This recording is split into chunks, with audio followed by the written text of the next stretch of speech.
Hola a todos, a todas. Bueno, mi nombre es Laura, soy Backend Engineer en Alice. Me podéis encontrar por ahí con ese nombre. También soy Dungeon Master, entonces si queréis hablar de lo nuevo que ha sacado de D&D para 2024 y tal, pues podemos hablar luego de eso también. Normalmente me encontraréis hablando de cosas de SQL, pero hoy es excepción, venimos de parte de Python, entonces hoy hablamos de Python. He hecho todas estas diapositivas con una cosa que se llama Reveal.js, entonces esto me habilita oficialmente como frontend developer también hoy, de forma excepcional. Y bueno, pese a lo que pueda indicar el título, es un poco misleading, esto no es una charla de Python. O sea, va de Python, hablaremos con cosas de Python, haremos cosas con Python, pero esto en realidad es una charla que va sobre comunicación, sobre integración con equipos, sobre cómo no volverse loco. Y es una charla, igual que la serpientilla esa, muy circular. Vamos a estar hablando todo el rato de las mismas cosas, mismos conceptos, cosas que no parecen importantes después lo serán mucho, etc. etc. Entonces, en nuestro sector, pues lo de la comunicación es una cosa que se nos da genial, todos somos súper asertivos, súper comunicativos, a todos nos encantan las reuniones infinitas. Siempre que explicamos una cosa, pues nuestro interlocutor nos entiende a la perfección y está encantado de oírnos hablar. Pero quiero que en esta charla tengamos una idea en la cabeza todo el rato, que es que el mejor mensaje que te pueden mandar sobre un tema es el que no te tienen que mandar. Es decir, la mejor comunicación que puedes tener es la que no te hace falta tener. Esto, pues bueno, ya sabéis que muchas veces se explican cosas, no se entienden. Cuando estamos hablando en el contexto de las APIs y hay una tercera persona que tiene que integrar, pues las cadenas de mails improductivos son una cosa relativamente frecuente. Hoy mismo he tenido una reunión eterna sobre tokens y otras cosas. Entonces, todo esto tiene una razón de ser. O sea, a nosotros no nos gustan que nos pregunten cosas concretas de cómo se implementan nuestras aplicaciones o cómo se integran nuestros servicios, pero es que la persona que te está preguntando tampoco tiene ninguna gana de hacerte la pregunta de oye, mira, es que no he entendido muy bien cómo hacer el auth. Oye, mira, es que es la cuarta vez que hago esta petición y en realidad no lleva a ningún sitio, no me devuelve nada, este payload que me estás dando no sé qué es, no sé qué hacer con él. Entonces, bueno, la solución a todos estos problemas, pues desgraciadamente pasa por escribir mucha documentación. Es una cosa pues, que a no todo el mundo le gusta, no todo el mundo pues, está muy versado en cómo pues, eso, redactar grandes panfletos sobre APIs y servicios. Pero bueno, en la charla de hoy lo que vamos a hacer es, lo que vamos a hacer es dar un poco unos cuantos tips, dar unas guidelines y ver cómo con muy poquito esfuerzo a la hora de estar desarrollando podemos generar documentaciones que aportan mucho a las personas que después van a utilizar nuestros servicios. ¿Esto quiere decir que hacer preguntas está mal? No, hacer preguntas está bien, y si tienes una pregunta cuando estás integrando un servicio o una aplicación, pues por supuesto la tienes que hacer.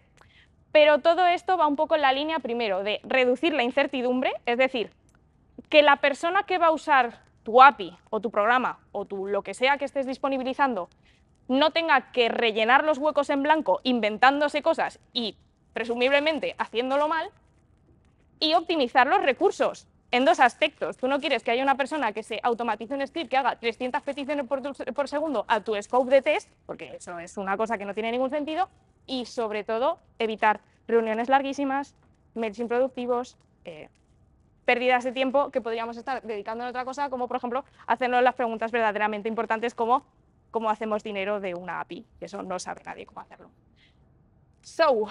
Lo que vamos a hacer hoy es construir una API que esté bien definida, que podamos ver efectivamente lo bien definida que está, y si no lo está, poder corregirlo, y lo vamos a hacer de una forma fácil y idealmente con Python, porque venimos de parte de Python. Entonces, preguntas súper rápida para situarnos todos. ¿Sabemos todos lo que es una API?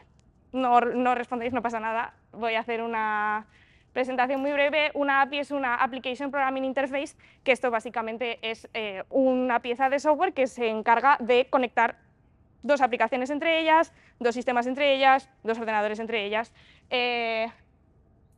Aplicaciones. Y digo aplicaciones porque hoy a 27 de febrero, 7 menos un minuto, todavía suele haber un interlocutor humano que es el que en realidad conecta las cosas por en medio. Pero en el día de mañana, y seguramente sea mañana, cuando ya no exista ese interlocutor humano y que todo esto esté mucho más automatizado y que haya procesos que se encarguen de hacer esto, seguramente necesiten bastante documentación y necesiten bastante contexto para poderlo hacer de una forma fácil, automática y más o menos fidedigna. Las APIs bueno, a mí me gusta entenderlas no tanto como algo que disponibiliza cosas, sino como una capa que oculta cosas. Es decir, este ejemplo igual solo funciona bien aquí en Zaragoza, ¿vale? En Sevilla puede que también.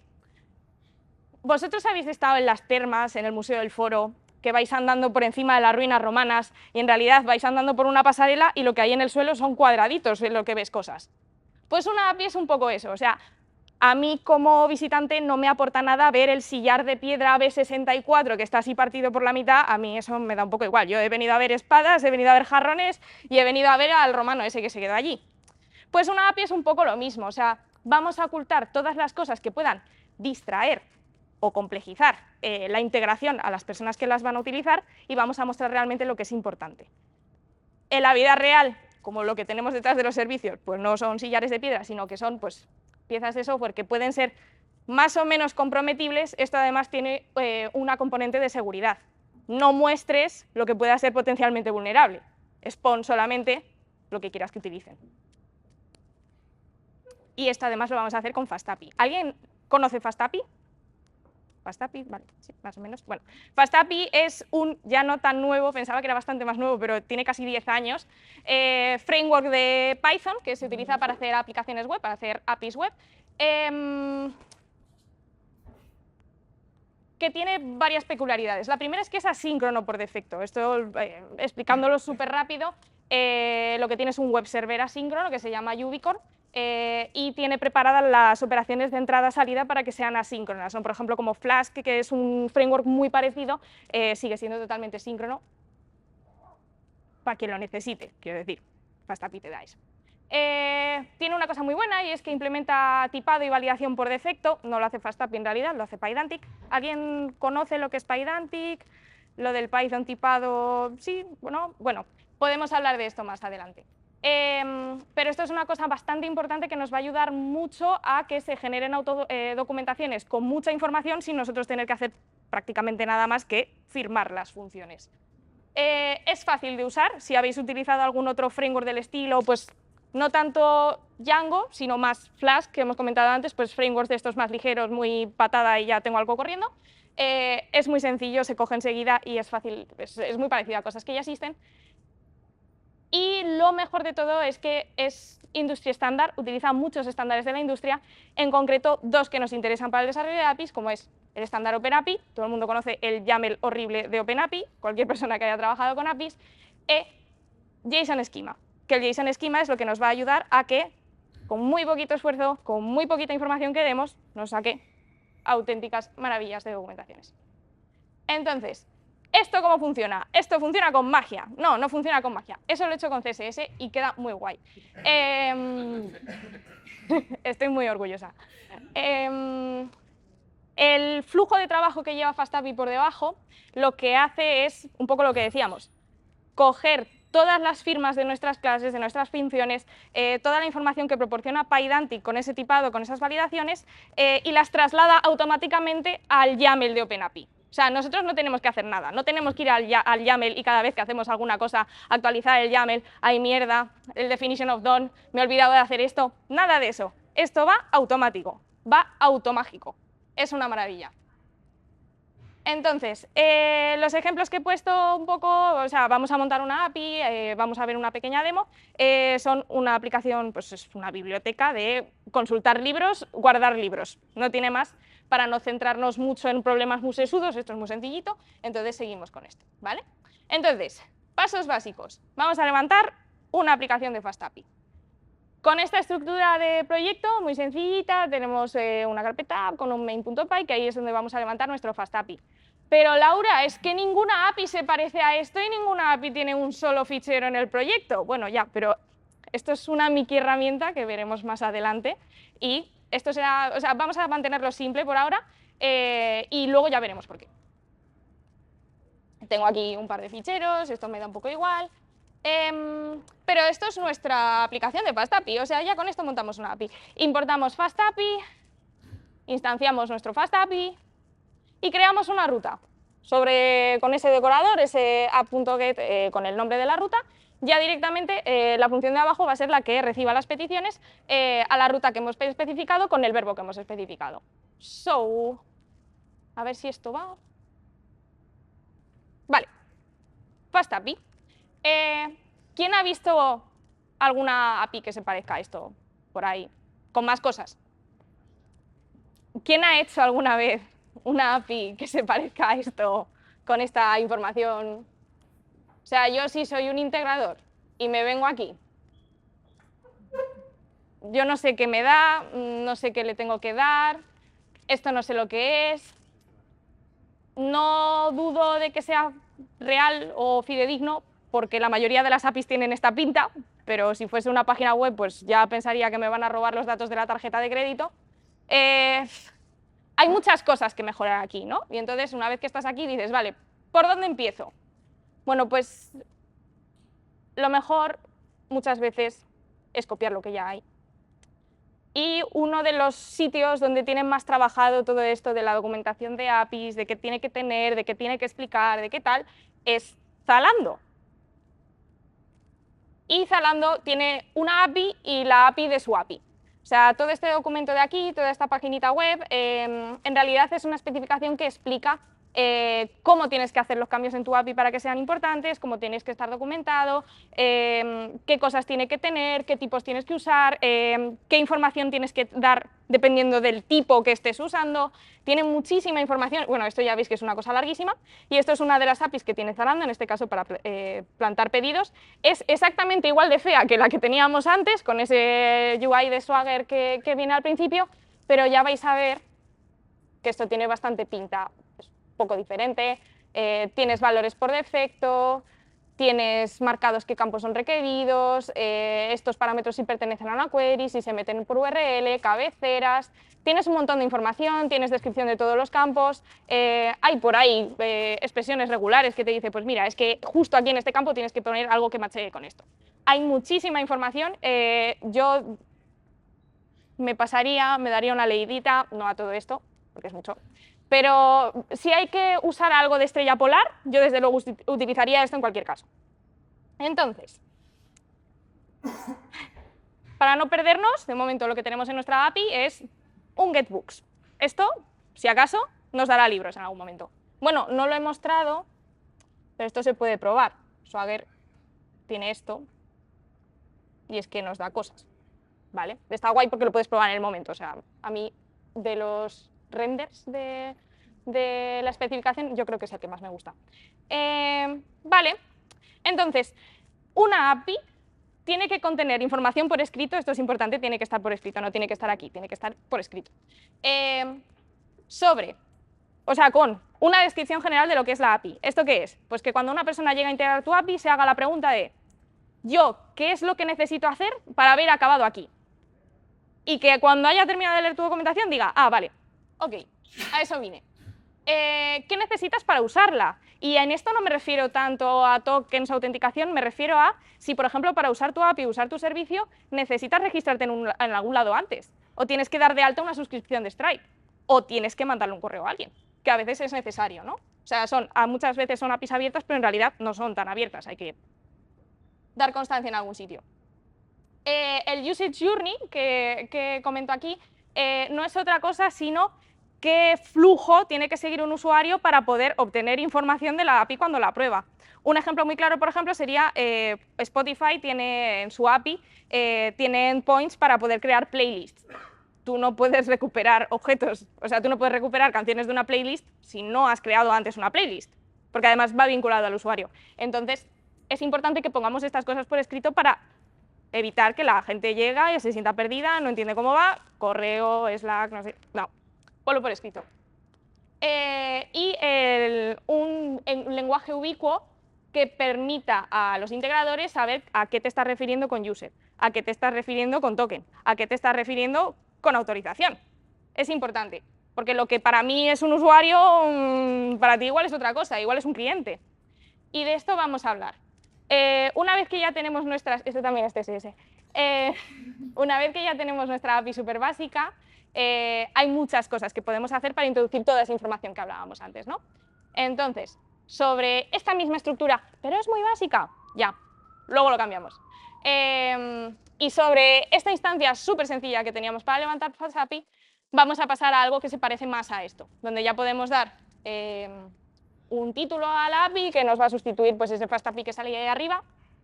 Lo voy a cambiar ya que estamos. Vale. Vamos a tener también un summary, que es como un pequeño headline, es como una cabecera que nos va a decir, no, es que esta API es esto, sirve para esto y pues un poco resumen rápido. Información de versión, información de contacto, información de licencia. Todo lo de describir la API es para que no nos escriban, pero poner la información de contacto, o sea, que no se escriban porque no les haga falta, no porque no encuentren vuestro mail, ¿vale? Y toda esta parte de los Open API Tags, que lo vamos a ver en detalle, pero básicamente los Open API Tags son bloques que podemos crear dentro de OpenAPI con sus propias descripciones y pueden ser pues, para agrupar cosas que son del mismo dominio, para agrupar por versiones, que eso lo vamos a ver más adelante. Son herramientas bastante cómodas. Veréis que aquí en este snippet de código hay marcado como comentario pues unas cosas que pone MD, otras que pone no MD. Lo mejor de todo esto es que admite Markdown. Y esto quiere decir que dentro de una propia descripción puedes meter tablas, puedes meter enlaces, puedes meter bloques de código, puedes meter imágenes, puedes meter todo lo que quieras que haga que la aplicación se entienda mejor. Esto es un ejemplo. No pone nada meaningful porque no estaba yo muy creativa, pero ya vais a ver que esto se traduce directamente a bloques interactivos con cosas que se van a renderizar automáticamente. Y esto es un poco lo de los tags que comentábamos. Tenemos un nombre y tenemos una descripción. Esa descripción es Markdown. Por regla general, todos los campos que puedas crear en FastAPI que tengan descripción son Markdown. Entonces, vamos a coger nuestro endpoint de recuperación de libros y le vamos a dar un poquito de vidilla, ¿no? Lo primero que vamos a hacer va a ser asignarle un tag, es decir, vamos a coger y vamos a decir, este endpoint pertenece a esta categoría de endpoints con toda esta información, están relacionados o no relacionados, lo ponemos en la descripción. Le vamos a dar una descripción, le vamos a dar un summary y vamos a ver cómo queda, aquí no lo vemos, pero aquí sí que lo vemos. Esto ya empieza a tener otra pinta. Esto tiene mucha más información. Esto puede tener toda la información que queramos. Y es que es Markdown, es que incluso podrías tener bloques que se cierran y que se expanden, podemos tener enlaces a partes concretas de la documentación, podemos tener enlaces a documentaciones externas que ayuden a complementar todo esto. Está muy bien. Y nuestro endpoint de libros, que no teníamos ni idea de lo que hacía, ni de cómo se usaba, ni de qué pinta tenía, ahora tiene otro color. Vale, esto es interesante. Aquí, frente a lo que teníamos antes, tenemos ya un ejemplo de qué es lo que devuelve nuestra API en el mejor de los casos. No me he centrado mucho en esta charla en hablar de todo el tema de errores, porque eso merece un capítulo aparte y podríamos estar hablando horas. Nos vamos a centrar solamente en los happy paths. Entonces, es muy interesante que cuando tenemos ya una respuesta, un success, tengamos no solo un ejemplo, que lo tenemos aquí y vamos a ver ahora cómo se construyen, sino también el propio esquema de los datos, para saber qué tipo de dato, si es requerido, no es requerido, en qué consiste el dato. A ver, todos estos datos son muy sencillos porque estamos hablando de libros, pero imaginaos que estuviéramos hablando de cosas mucho más complejas, código que queremos más o menos ofuscar. Hay muchos supuestos en los que la descripción sí que tiene bastante valor. Tenemos también expresiones regulares que podemos introducir. Hay muchas cosas que podemos añadir a la hora de crear, por ejemplo, clases que hacen que todo esto se genere automáticamente. O sea, yo aquí no he tocado el YAML absolutamente para nada. Vale. Y bueno, aquí he creado otro tag, que es el que estaba en el código, está vacío. Tened en cuenta eso, que también podéis crear tags vacíos, se pueden ocultar rutas, o sea, las rutas se pueden ocultar dependiendo de, por ejemplo, si has desplegado en producción, si lo tienes en un entorno de staging, es una cosa muy interesante. Bueno, cositas que se pueden hacer. Vale, una documentación que a mí me gusta mucho es esta de aquí, de un servicio que se llama Plate, que es una documentación muy completa. O sea, todo esto de aquí, ya veis que tiene otro look and feel distinto, ¿no? al del Swagger basiquito. pero tienen mucha información y si buscáis algo de inspiración sobre, oye, pues mira, es que no sé muy bien qué escribir como descripción de mi endpoint, buscad APIs que haya por ahí, buscad servicios con lo que ya os estéis integrando y mirad a ver cómo están sus APIs, porque la mayoría de servicios así un poco tal suelen cuidarlo bastante. Otra API que está muy bien y que no puedo meter en el iframe porque lo tienen bloqueado es la de Stripe, ¿vale? Es una API muy completa, cuando hablemos de versioning pues también vamos a hablar de una cosa muy chula que hace Stripe, pero bueno, inspiraos, buscad, mirad cosas que os gusten, copiad vilmente, no pasa nada. Vale, lo que hablábamos antes, es esto de aquí, que me da todos los datos con toda la información que tiene la salida de mi aplicación, la consigo con esto de aquí. O sea, solamente indicando cuál es el tipo de salida de mi función para esta ruta, ya consigo toda esa información automáticamente porque es lo que hace FastAPI. FastAPI lo que va a hacer va a ser irse a la clase de Pydantic, por eso Pydantic también juega un papel importante en todo esto y es importante que FastAPI lo utilice, porque lo que va a hacer va a ser, para cada una de las propiedades que tenemos aquí de nuestro base model, va a coger todos estos campitos, que va a ser o bien example, o bien la descripción, o el título, y todo esto nos lo va a meter directamente en el YAML de la especificación. ¿Lleva trabajo rellenar esto? Sí. Es muy cómodo hacer esto mientras lo estás haciendo en el momento. O sea, yo creo que hay mucha diferencia entre crear tus objetos y luego crear tu especificación del YAML y crear tus objetos y gastar 10 segunditos de nada justo en ese momento para que automáticamente todo esto se vaya generando. Es muy mantenible porque tú esto una vez lo haces y ya está, y te olvidas, y si tienes que hacer algún cambio, pues solamente acordarte de que cuando vengas aquí y cambies algo y el book title pues ya no sea un string, sea... Bueno, va a seguir siendo un string. Pero no lo sé, me lo invento. O sea, por ejemplo, el formato del ISBN va a cambiar porque ya no lo van a hacer de esa manera y ahora va a ser, en vez de numérico, va a ser alfanumérico. Venir aquí, cambiarlo, añadirlo y ya está. Tiene muchas cosas muy chulas también esto, y es que para los base models, bueno, para todos estos, perdón, para las propiedades que definimos como tipos fields, que son cosas de Pydantic, tenemos como una especie de constraints que podemos añadir. Por ejemplo, en este campo de aquí del año, yo le he indicado que no puede ser superior a 2025, porque no me puedes poner un libro que todavía no se ha publicado, por ejemplo. Además, luego todas estas cosas que son un poquito especiales también van a salir reflejadas en la documentación de forma especial.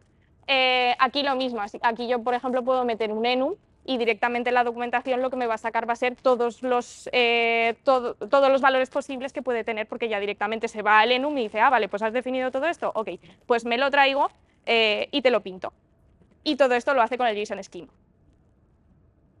El JSON Schema, lo explico súper rápido, el JSON Schema es el JSON de tu JSON. Cuando tú tienes un JSON con datos, automáticamente se genera otro JSON por debajo que define la tipología de esos datos. Pues si esto es un string, pues yo tengo un JSON que me dice, para esta propiedad, este es el tipo que hace. Hace más cosas por debajo, pero así explicado rápido mal, es un poco así. Esto es un poco lo del enum que comentaba, podemos meter expresiones regulares, hay muchas cosas que se pueden hacer por debajo.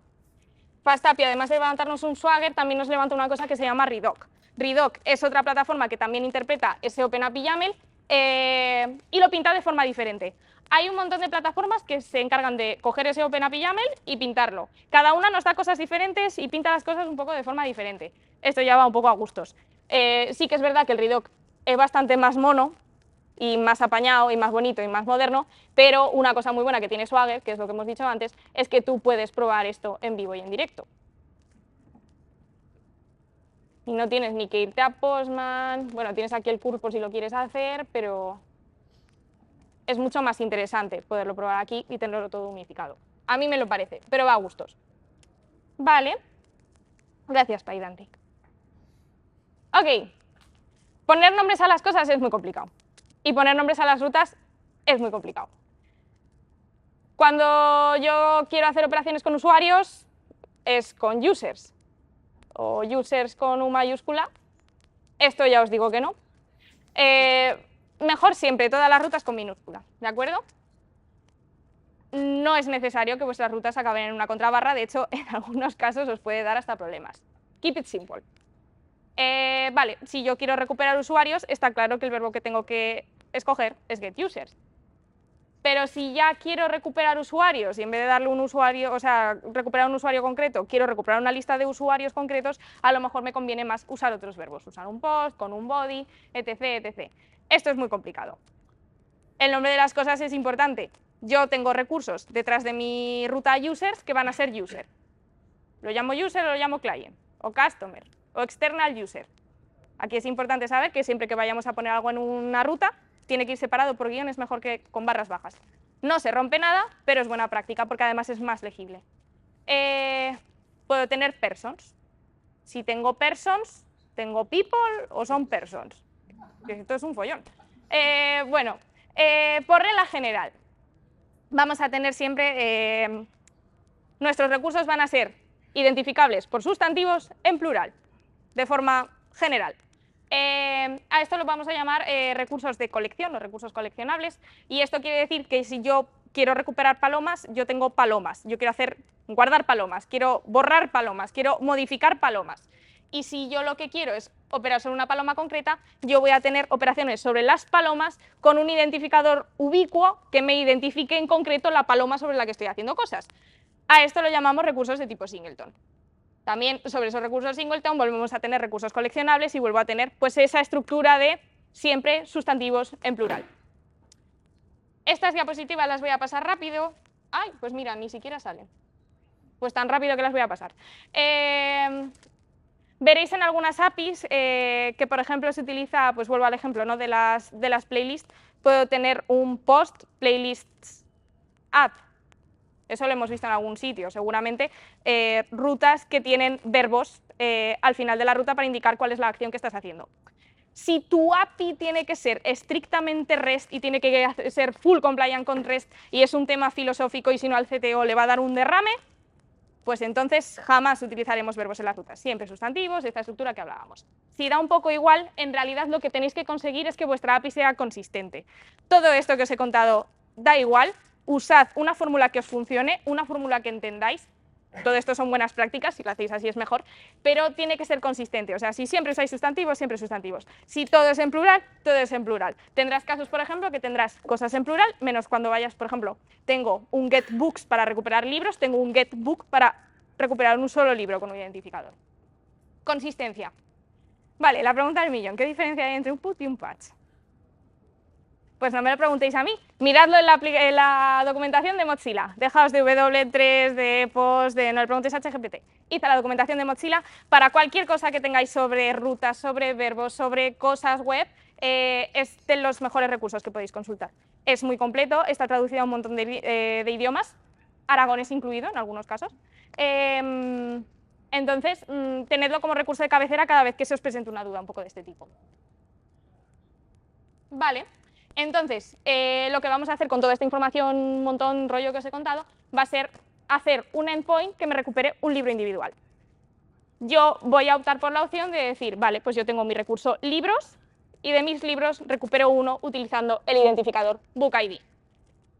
Ya veréis que el BookID, pues a lo mejor no es, sobre todo porque lo he definido como un UID, no es lo mejor para buscar un libro cuando estás en una biblioteca. Lo vamos a resolver ahora. Aprovecho este bloquecito para introducir lo que son los parámetros de path, que son los que vamos a poner en la barra, separados por backslashes, que también van a tener descripciones, van a tener títulos, pueden tener ejemplo, pueden tener todos los datos que hemos introducido para todos los demás. Y esto lo paso rápido. Bueno, aquí un poco interesante saber que todas estas propiedades, tanto las rutas como los fields, como me parece que ya, tienen una propiedad que se llama including schema, que esto quiere decir que tú la tienes presente dentro de tu función, pero no se va a reflejar en el esquema de OpenAPI. Esto puede ser más o menos interesante. Esto se puede utilizar también pues, para lo que decíamos, ocultar o mostrar cosas dependiendo del scope. A lo mejor tienes cosas internas que sí que quieres tener, por ejemplo, en tu documentación de API de staging, pero que luego no quieres mostrar, por ejemplo, en un entorno productivo. Es meramente estético, ¿eh? O sea, esto si lo tenéis puesto, funcionará, aunque no lo veáis, ¿vale? Ok, y esto ya era para ver lo otro y ya lo hemos visto. Bueno, vamos a mostrarla, os lo muestro rápidamente. No, aquí no es. Os lo muestro rápidamente, pero ya veréis que no va a haber casi ningún cambio en nuestra API. Ya estábamos aquí. Vale. Bueno, pasamos a tener ya dos endpoints, nuestro endpoints libros, con todo lo que teníamos antes, con nuestro ejemplo tal y cual, y tenemos también el de recuperación de un libro concreto. Aquí ya veis que todos esos campos que hemos metido para el Book ID los tenemos aquí también mostrados, tenemos ejemplos, tenemos descripciones con Markdown, tenemos todas esas cosas que ya teníamos antes. Está majo que cuando tienes, por ejemplo, parámetros que son valores booleanos, pues te saca aquí un desplegable. Está chulo. Vale. Para no perdernos, nuestra MyLibrary API tenemos un getBooks y un getBooksById. Ok. Es importante tener un plan en la vida y en las APIs. Y con esto me refiero a que tú ya sabes que las cosas van a cambiar. Es decir, tú cuando estás desarrollando una API y estás levantando un proyecto desde cero y haces ese initial commit, tú ya sabes que tu API va a cambiar. Tú ya sabes que vas a añadir funcionalidades. Tú ya sabes que vas a romper compatibilidad de la API y vas a dejar a la gente sin servicio. Es que ya lo sabes, o sea, es una cosa que pasa siempre. Entonces no tiene sentido hacer así y hacer como que no ha pasado, como que no va a pasar y cuando ya lleguemos a ese río cruzaremos ese puente. No, vamos a planificarlo desde el principio. Y es por esto que en este esquema súper sencillo, donde tenemos aquí un fichero suelto y tal y cual, no lo hemos reorganizado de otra forma. Porque vamos a empezar a organizarlo de acuerdo a nuestro versionado de la API. ¿Vale? Yo he elegido esta estructura. Por ahí hay ríos de tinta, hay mucha gente que tiene muchas opiniones sobre cómo hacer versiones de APIs. A mí me resulta cómoda, o sea, yo lo que voy a tener dentro de mi carpeta API, bueno, lo he separado en routers porque sí que es verdad que en FastAPI también puedes sacar por la documentación de OpenAPI cosas como subscribers, cosas como webhooks. Es interesante, aquí como solamente tenemos rutas, pues lo he dejado así, podríamos prescindir de este directorio, pero sí lo que tengo ya son dos directorios separados, uno para todos mis endpoints de V1 y todos los que voy a hacer después, porque ya hemos visto antes que ese endpoint para recuperar libros concretos por el UID no es muy bueno, vamos a hacerlo por el título. Y esto va a la V2, porque a lo mejor hay alguien que sigue queriendo recuperarlos por el UID, ya lo tiene montado, no lo va a cambiar, tampoco le vamos a dejar sin servicio. Ok, entonces, ¿esto qué nos va a permitir, esta estructura esta reestructuración de directorios? Esto nos va a permitir que ese fichero main.py que teníamos, donde instanciamos el FastAPI, teníamos las rutas y teníamos no sé qué, se nos va a simplificar un montón y solamente vamos a tener esto de aquí, nuestra instancia de FastAPI, y vamos a incluir los routers, ¿vale? Que ahora vamos a ver lo que son los routers. Dentro de mi nuevo fichero books, donde voy a hacer operaciones con libros para todos esos endpoints que pertenecen a la V2, tengo una línea o una instancia de una cosa que se llama API Router. El API Router no es otra cosa que un chisme que nos va a unar todas las rutas que tenemos en un sitio para poderlas exportar a otro lado. Podemos anidar routers dentro de routers. Yo aquí no lo he hecho, pero yo podría tener yo podría tener un fichero anterior donde yo instancio una ruta y tengo un router para V2. Y dentro de mi router de V2 puedo tener un router para libros, un router para checkouts, un router para usuarios de la biblioteca, puedo anidar estas cosas. Cosas interesantes del router, que tiene prefijos. ¿Esto qué quiere decir? Que todas las rutas que existen dentro de este prefijo, dentro de este router, van a ir con ese prefijo v2/books. Podrías no hacerlo, pero es comodito. Y también podemos tener tags. Esto significa que todos esos tags que ponemos ahí se van a aplicar a todas las rutas de nuestro router. Tengo mi decorador, defino, ahí sería, pues mi ruta completa sería v2 books por book title, tengo mi summary, tengo mi description, esto es exactamente igual. Vemos aquí además que devuelvo tengo esa devolución de book para la función y esto me va a volver a pintar ese book para tener toda la información. Automáticamente es que el book ya lo tienes creado, o sea, es que son 6 caracteres y te ahorra media hora de tu vida. Vale, y vuelvo aquí a mi V1 de books, vuelvo a crear el router, que lo voy a importar después en mi aplicación, en mi main.py. Y aquí podemos hacer una cosa muy interesante y es coger y decir, vale, pues si es mucho más óptimo y vamos a seguir manteniendo mi ruta de V2, puedo añadir ese flag deprecated para marcar que eso va a dejar de tener servicio o que eventualmente se va a eliminar. ¿Vale? Actualizo mis tags, Esto puede ser interesante porque yo puedo tener rutas que estén presentes en varios tags. Yo puedo tener todas las rutas agrupadas por libros para decir todas estas rutas hacen operaciones con libros. O todas estas rutas, por ejemplo, pertenecen a la versión 1 de la API o a la versión 2 de la API. O todo esto tiene que ver con hacer login en mi API. Hay un montón de cosas que podemos hacer, podemos agrupar, podemos relacionar unas cosas con otras. Es interesante. Una cosa que está muy guay de los tags, por ejemplo, es que ese usage journey que hablábamos antes de que cómo le explico a mi usuario en qué orden tiene que ejecutar según qué APIs para ver datos, podemos agruparlos dentro de un tag. Le ponemos las descripciones, le ponemos las instrucciones y fiesta. Vale, pues vamos a cambiar esto aquí, super fast. En mi casa funcionaba. Vale. Ok, entonces ya tenemos aquí esos tags de OpenAPI que hemos hablado antes, con las rutas agrupaditas, mis rutas en V1, en V2, y tenemos, por ejemplo, también el endpoint que hemos deprecado, nos lo marca así. ¿Vale? Se nota bastante que está deprecado. Una cosa muy importante cuando deprecamos un endpoint es que hay que avisar a la gente de que hemos deprecado un endpoint, o sea, no vale con deprecarlo ya la semana borrarlo. Es interesante, pues eso, notificarlo, pues, o bien por GitHub, GitHub es súper handy para estas cosas, mandar un correo, interceptarlo en una oficina, lo que queramos. Entonces, interesante de este punto, planifica tus APIs teniendo en cuenta que van a evolucionar. Comunica los cambios cuando los hagas, o sea, porque no rompas compatibilidad, pues tampoco quiere decir que tengas que llevar todo esto en secreto.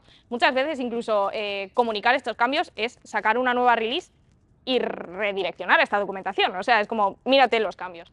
Es interesante, y eso Stripe es una cosa que tiene muy chula, crea guías de migración para cuando haya mucho cambio entre versiones, cambien mucho los procesos, tengas que actualizar muchas partes de tu código para llamar a lo nuevo, puedes crear una guía de migración para indicar a tus integradores cómo tiene que pasar, por ejemplo, de la V1 a la V2. Es una cosa que es súper handy, ahorra muchos quebraderos de cabeza, aún así eso es un coladero y alguien te llegará que estará más perdido que el barco del arroz, pero ahorra tiempo y es un recurso que se consulta muy a menudo.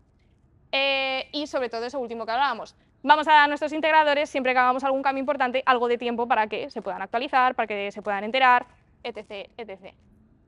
Ok, entonces, esto de aquí es nuestra API, tenemos nuestros endpoints agrupados por libros, pero también los tenemos con esa V1, esa V2. Vale, cositas extra. No es funcional, pero están majas. Vamos a crear en esta V2 de nuestra API de libros un endpoint que sirva para crear libros. Tenemos consulta de libros, está bien poder meter libros nuevos.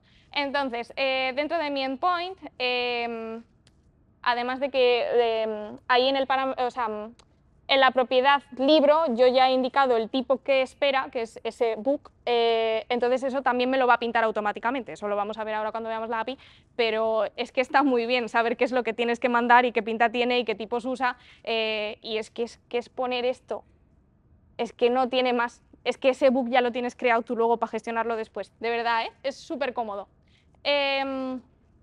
Y tiene una cosa esto muy interesante, que es una cosa que se llama OpenAPI Examples, que es una propiedad de los parámetros de tipo body en la que podemos introducir ejemplos concretos. Yo, por ejemplo, los libros, tal y como los he definido para esta API, pueden tener varios autores. No hay tantos, pero hay algunos libros que se escriben a dos manos, a dos manos casi todos, a cuatro manos.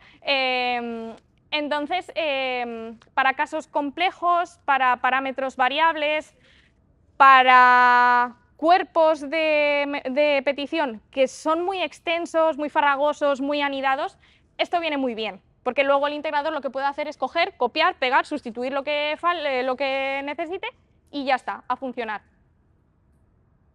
Volvemos a cambiar esto.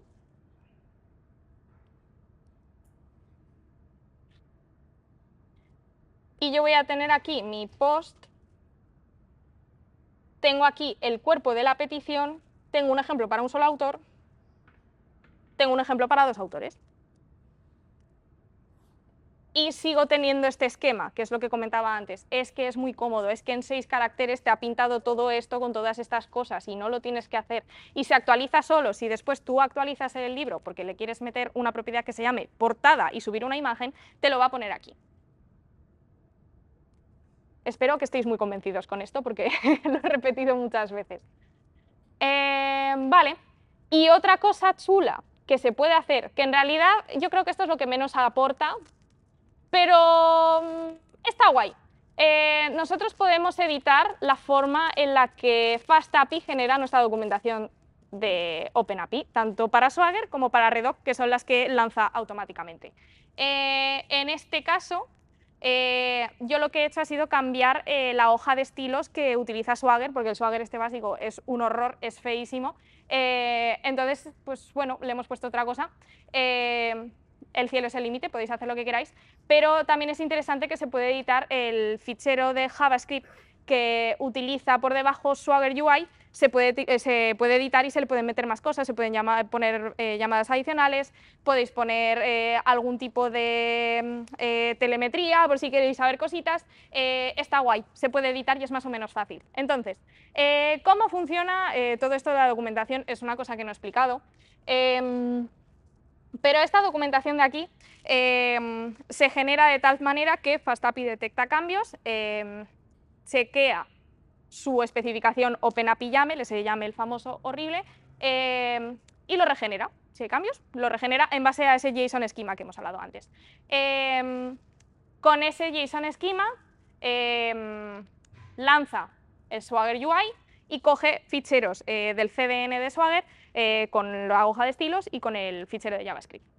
Y lo que hace es servirlos, igual que nosotros definimos rutas con esos decoradores para esas funciones, FastAPI también lanza otro tipo de rutas. Por ejemplo, hay un health check que se lo hace automático, salvo que le digas que no lo haga, y también tiene esta ruta de aquí que es un /docs. O sea, esto en realidad es una ruta exactamente igual que las que hemos ido creando nosotros. Entonces, lo que vamos a hacer va a ser decirle que esa ruta que genera automáticamente no la haga. Lo que vamos a hacer, yo en este caso lo que he hecho, como no tengo los ficheros estos de CSS subidos en ningún sitio, he montado un directorio estático para que esto me lo levante cada vez que vaya a servir la aplicación con esos ficheros. Y esto me parece que no se ve bien. No se ve muy bien.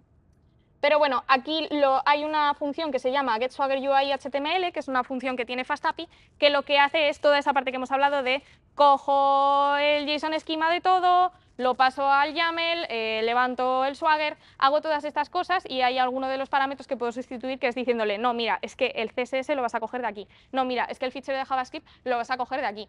Esta función de aquí, si entramos, bueno, mira, podemos entrar, la verdad. Ok, este es el README. Vale, vamos a hacer. Vale, si yo entro en esta función, en este getSwaggerUI, me voy a lo que hace la función. Aquí lo que está haciendo es un render de HTML. O sea, yo lo que podría hacer es hacer un override de esta función y decirle que me haga literalmente cualquier otra cosa que yo quiera. O sea, es muy customizable.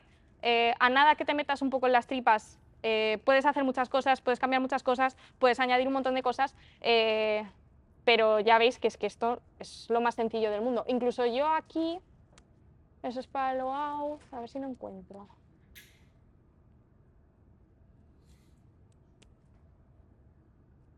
Mira, aquí es donde coge toda la parte de los ítems. Aquí está metiendo a manija el fichero de JavaScript. Yo podría duplicar esta fila. Vale, sí. Y ponerle uno que yo tenga en local, por ejemplo. O sea, yo podría hacer el override de esta función, podría borrar entera, podría hacer lo que yo quisiera. Vale. ¿Y esto en qué se traduce? No cargas, no pasa nada. Bueno, que yo puedo dejar las cosas de otro estilo. Esto viene muy bien, por ejemplo, para darle pues, a tus APIs, a tu esto, le da ese toquecito de profesionalidad, le da ese puntito de, pues todo tiene la imagen corporativa, las personas de UX se lo han currado un montón, pues vamos a darles un poquito este caramelito para que muchas veces, muchas documentaciones, o al menos la primera documentación que consultan muchos integradores, es esto. O sea, entonces, ¿qué mejor que darle un lavado de cara a lo que va a ser la herramienta que más van a utilizar para integrarse contigo? Muy handy. Esto lo he hecho yo también, o sea, es asequible la parte del CSS, es muy trastear, es usar mucho el inspector de código del navegador, pero bueno, como decía al principio, el cielo es el límite. Y así es como quedaría nuestra API, un poco al final de todo esto, con esa ruta /docs. Además, en la ruta /docs, esto me parece que no lo he dicho. Ah, es que no sale. Bueno, pero tengo el código aquí abierto.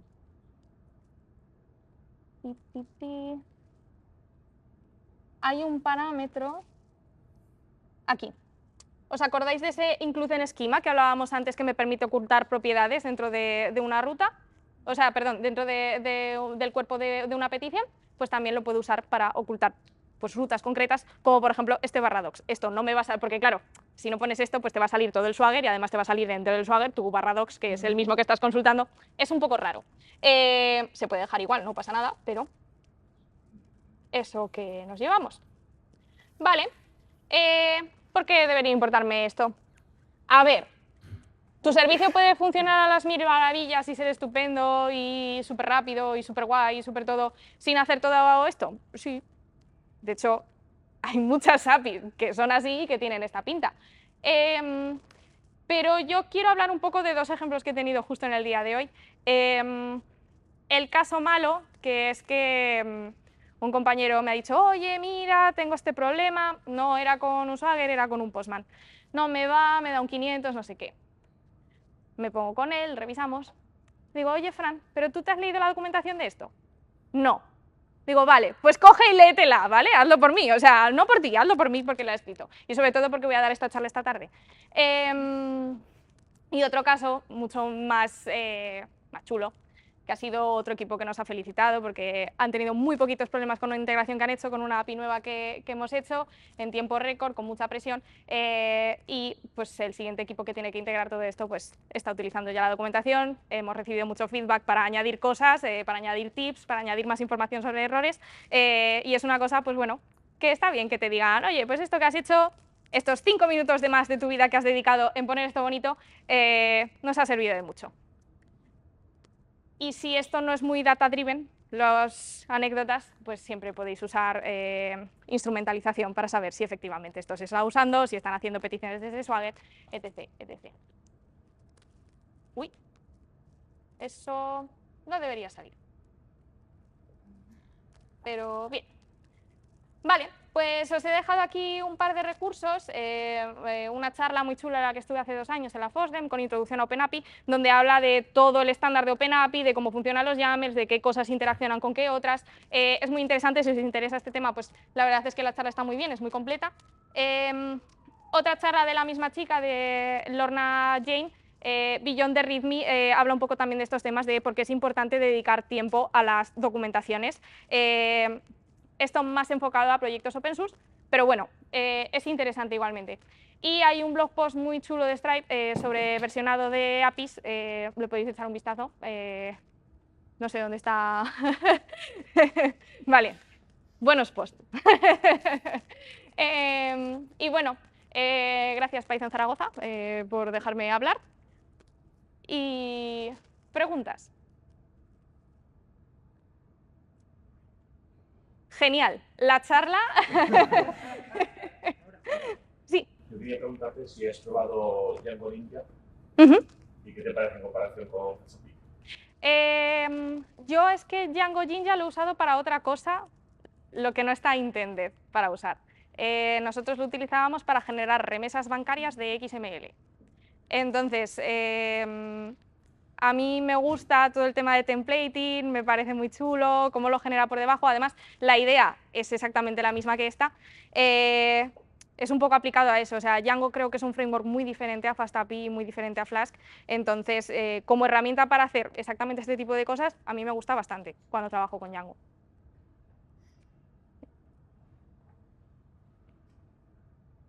Sí. Además de documentar el OpenAPI, ¿hacéis guías para sus integradores? Sí, nosotros usamos mucho MKDocs y además solemos hacer eso, o sea, tienes enlazado cross, cosas MKDocs lo usamos sobre todo pues, para temas que necesitan diagramas, que necesitas ver flujos más complejos, que tienen incluso interacciones con otras partes de las que nosotros no tenemos el dominio, entonces no lo podemos introducir aquí de ninguna de las maneras, pero yo creo que sí que es buena práctica siempre, si hablas de lo uno, referenciarlo en lo otro y viceversa. Pero no es incompatible, o sea, quiero decir, esto es una herramienta que tienes casi gratis, casi fácil, que te ahorra mucho trabajo, pero esto, por supuesto, lo puedes complementar con todo lo que quieras. O sea, nosotros además somos la gente de los vídeos. Cada vez que hacemos alguna feature o lo que sea, pues grabamos un vídeo ahí para toda la compañía. O sea, sí, va un poco en esa línea. Pocas preguntas, muy bien.